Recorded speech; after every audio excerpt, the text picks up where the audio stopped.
Masal khair. Right now we're going to talk about dual nouns in Arabic. You may have seen a preview of the dual, or you may know a little bit about how nouns work, but here we're going to talk about pretty much every single possibility that we could encounter in formal Arabic where we would need to modify a dual noun or anything that refers to it. In spoken colloquial, we tend only to use the dual when it comes to nouns and the adjectives that describe them. But in Al-Arabi al-Fusha, modern standard Arabic, we need to modify pretty much every single particle in a sentence that refers back to those nouns. It's not optional. It's considered incorrect if we don't do that. If we were talking about the relationship between two countries, for example, or two people, we would need to make all the adjectives dual. We would need to make all the verbs that those two things or individuals did together dual, etc. Right now, we're only talking about nouns and pronouns. Here is a chart with most of the situations you will ever encounter, most of the alternatives that we will need in al-muthanna, in this column. And for reference, here is al-mufrad, the singular version of all of these forms. So as you can see, we have different subject pronouns, we have different object pronouns, we have a different ending that we would put onto a regular noun. I've chosen kitab and sayyara, book and car, as two fairly normal nouns that hopefully you know. Different relative pronouns instead of alladhi and allati in singular. We have different versions, and different demonstrative pronouns as well. It's pretty linear. In fact, you could argue that in some cases it's a bit simpler because, for example, the subject pronoun forms huwa and hiya are different, but in the dual they're not. We can use the same version. Excuse me, there's a typo here. The same is true for the second person subject pronouns.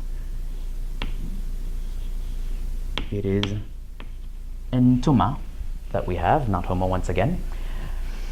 There is one little wrinkle, which is that for nouns and relative pronouns and demonstrative pronouns, we have two versions that we could use depending on whether the word in a given instance in a particular sentence is marfu'a or mansub or majroor.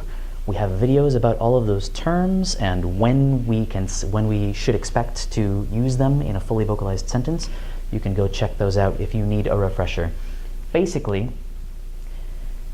if a noun or some kind of pronoun is in the marfu'a case, the ending is going to be an. One book, kitab, two books, kitaban.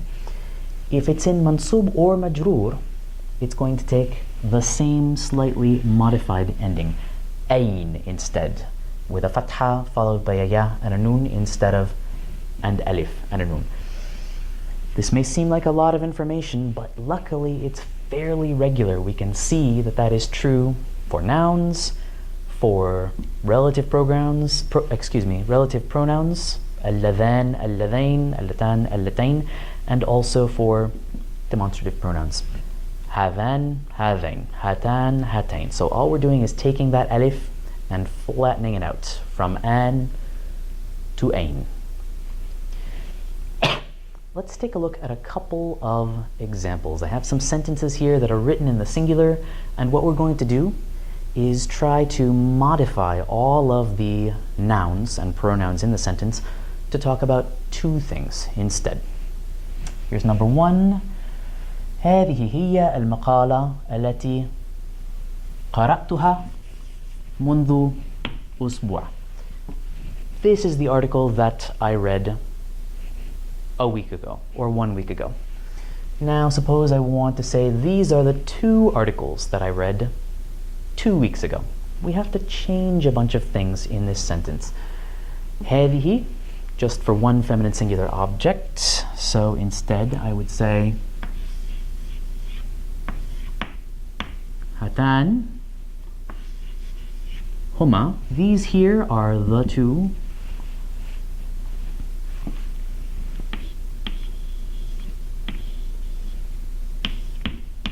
articles. المقالتان. Notice that so far we only have مرفوع endings. We haven't had any prepositions, we haven't had any verbs that they're the object of, so we can stick with مرفوع. التي is going to switch to اللتان.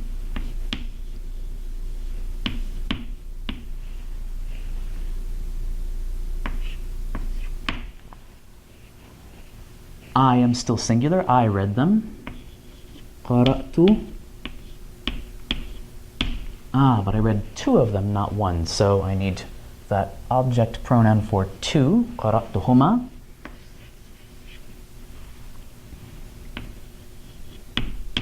منذ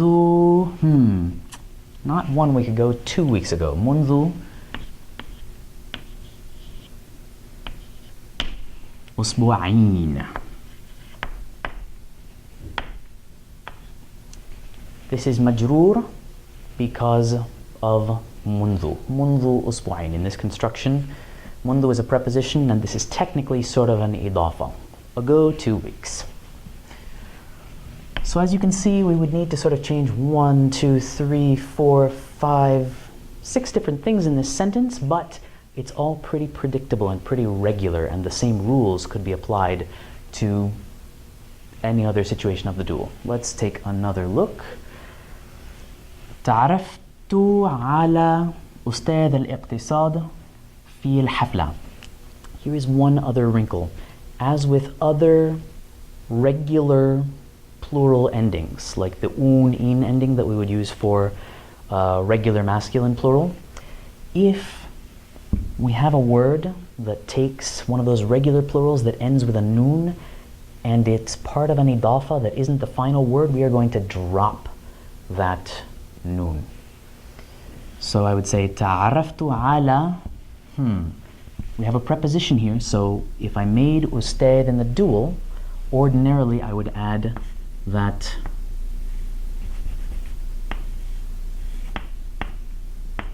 ain ending, majroor, because of the preposition, but here I'm finishing the idafa with al-iqtisad. Two professors of economics. So what I need to do is drop that noon, and I wind up with ustadhay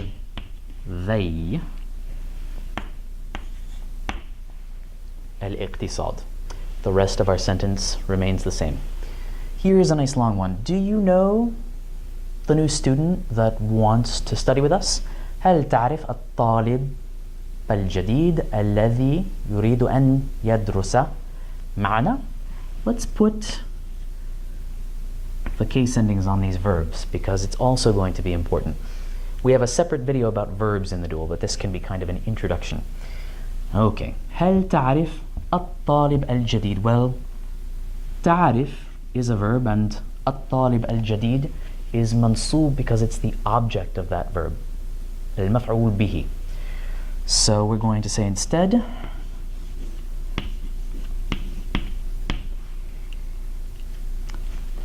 هل تعرف الطالب, but now I need my dual ending.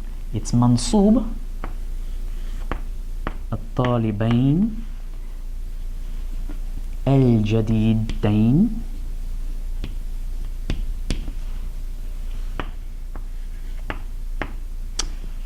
Now I have this pronoun here, الذي, that, the two students who, or that, the relative pronoun. So here I need, again, the mansoob version, because الطالبين الجديدين, the noun that it's referring to, is mansoob.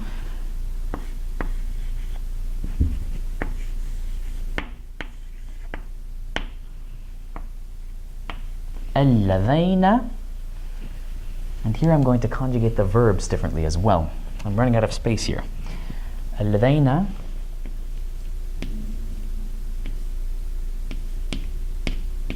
يريدان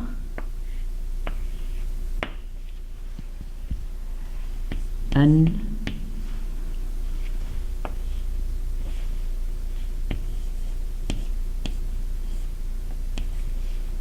يدرس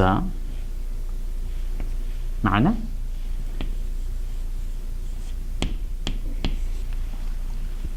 Long sentence.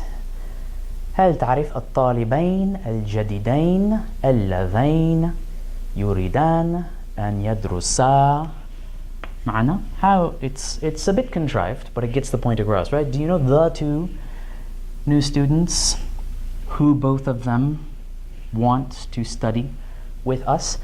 Notice that we do have different verb forms in the dual as well for the marfu' and the mansub verbs. You can see more examples of that in our video on verbs in dual because they tend to have their own specific patterns as well.